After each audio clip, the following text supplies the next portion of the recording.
ರೇಣುಕಯ್ಯ ಅಂತ ಅಂದ್ಬಿಟ್ಟು ನಮ್ಮ ತಂದೆ ಹೆಸರು ಮುನಿಯಪ್ಪ. ನಮ್ಮೂರು ಬಂದು ಪುನುಗ್ಮಾರ್ನಹಳ್ಳಿ, ತಾವರೆಕೆರೆ ಹೋಬಳಿ, ಬೆಂಗಳೂರು ದಕ್ಷಿಣ ತಾಲೂಕು. ಈ 4 ವರ್ಷದಿಂದ ಪಾಲಿಯೋಸನ್ನು ನಾವು ಮಾಡಿಸಿದ್ದು. ಒಂದು 3-4 ಬೆಳೆ ತರಕಾರಿ ಬೆಳೆಗಳನ್ನು ಕೂಡ ಬೆಳೆದಿದ್ದೀವಿ.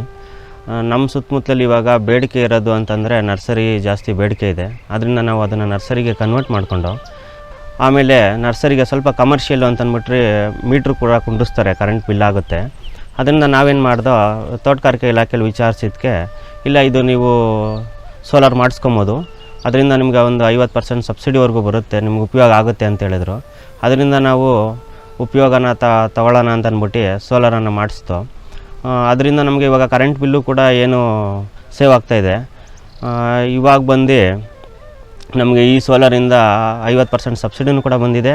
ಮತ್ತು ನಮಗೆ ಸಿಕ್ಕಾಪಟ್ಟೆ ಅಕಸ್ಮಾತ್ ಒಂದೊಂದು ಸತಿ ಏನಾಗುತ್ತೆ, ಸಮ್ಮರ್ ಟೈಮಲ್ಲಿ ಕರೆಂಟು ತೆಗಿಯೋದ್ರಿಂದ ಗಿಡಗಳು ಸ್ವಲ್ಪ ಡ್ಯಾಮೇಜ್ ಜಾಸ್ತಿ ಬರುತ್ತೆ. ಸೋಲಾರ್ ಮಾಡಿಸಿರೋದ್ರಿಂದ ನಮಗೆ ಒಳ್ಳೆ ಉಪಯೋಗ ಬರುತ್ತೆ. ಬೆಳಗ್ಗೆ 8 ಗಂಟೆಯಿಂದ ಸಾಯಂಕಾಲ 6 ಗಂಟೆವರೆಗೂ ಕೂಡ ಮೋಟ್ರನ್ನು ಆನ್ ಮಾಡ್ಬೋದು. ಅದರಿಂದ ನಮಗೆ ತುಂಬ ಉಪಯೋಗ ಇದೆ. ಇವಾಗ ಇದರಿಂದ 50% ಸಬ್ಸಿಡಿ ಬರೋದ್ರಿಂದ ನಮ್ಗೆ ತುಂಬ ಉಪಯೋಗವೂ ಕೂಡ ಆಗಿದೆ.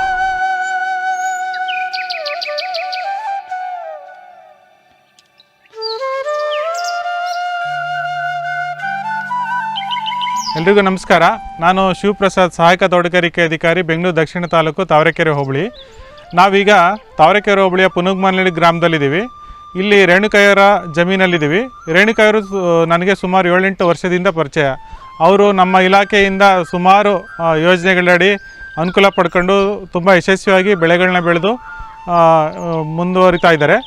ಅದೇ ರೀತಿ ಒಂದು 4 ವರ್ಷದ ಹಿಂದೆ ನಾವು ಪಾಲಿಹೌಸ್ ನಿರ್ಮಾಣಕ್ಕೋಸ್ಕರ ಅವರಿಗೆ ಸಹಾಯಧನ ನೀಡಿದ್ವಿ. ಅದರಲ್ಲಿ ತರಕಾರಿ ಬೆಳೆಗಳನ್ನ ಬೆಳೆದ್ರು. ಆಮೇಲೆ ಅವರಿಗೆ ಈ ಭಾಗದಲ್ಲಿ ನರ್ಸರಿಗೆ ತುಂಬ ಬೇಡಿಕೆ ಇರೋದ್ರಿಂದ ಅವರು ನರ್ಸರಿ ಪ್ರಾರಂಭ ಮಾಡಿದ್ರು, ಅಲಂಕಾರಿಕ ಗಿಡಗಳ ನರ್ಸರಿ ಪ್ರಾರಂಭ ಮಾಡಿದ್ರು. ಈ ಅಲಂಕಾರಿಕ ಗಿಡಗಳ ನರ್ಸರಿ ಮಾಡಿದಾಗ ಅವರಿಗೆ ನೀರಿನ ಅವಶ್ಯಕತೆ ಜಾಸ್ತಿ ಆಯಿತು. ಪ್ರತಿದಿನ ಅಲಂಕಾರಿಕ ಗಿಡಗಳಿಗೆ ನೀರು ಹಾಕಬೇಕಾಗಿರೋದ್ರಿಂದ ನೀರಿನ ಅವಶ್ಯಕತೆ ಜಾಸ್ತಿ ಆಯಿತು. ಹಾಗೆ ಅವರಿಗೆ ಈಗ ವಿದ್ಯುತ್ತಿನಲ್ಲಿ ಅವ್ರಿಗೆ ಇದು ಕಮರ್ಷಿಯಲ್ ಆ್ಯಕ್ಟಿವಿಟಿ ಅಂದ್ಬಿಟ್ಟು ಅವ್ರಿಗೆ ವಿದ್ಯುತ್ ಬಿಲ್ ಸಹ ಬರ್ತಾಯಿತ್ತು.